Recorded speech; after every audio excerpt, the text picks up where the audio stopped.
आपल्या जिल्ह्याचे जळगाव जिल्ह्याचे सुपुत्र आणि भारत सरकारने पद्मश्रीने त्यांना सन्मानित केलेलं आहे।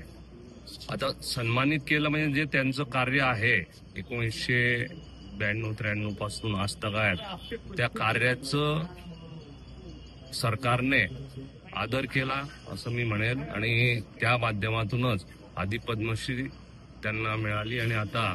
राष्ट्रपती नियुक्त त्यांना राज्यसभेवर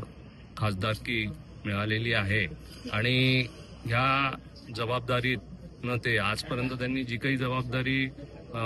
भारतीय सरकारने किंवा महाराष्ट्र शासनाने त्यांच्यावर खांद्यावर दिली होती ती 100% चांगल्या पद्धतीने त्यांनी निभवली आहे। मला खात्री आहे आणि आपल्या सगळ्यांच्या वतीने आपण निकम साहेबांना शुभेच्छा देणारच आहोत की भारताच्या सर्वोच्च कायदे मंडळ जे इथे बसवलं जातं आणि त्या संसद भवनात त्यांचा आवाज जनसामान्यासाठी गुंजो ही आपल्या सगळ्यांच्या वतीने आपण प्रार्थना करू। आणि त्याच्यात त्यांना जसं त्यांनी आतापर्यंत 32 वर्षात न्याय मिळवून देण्याचं काम केलं सामान्य नागरिकांना, त्याचप्रमाणे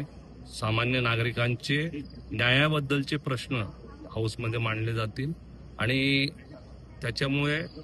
परत तेच की जळगाव शहर आणि जळगाव जिल्हा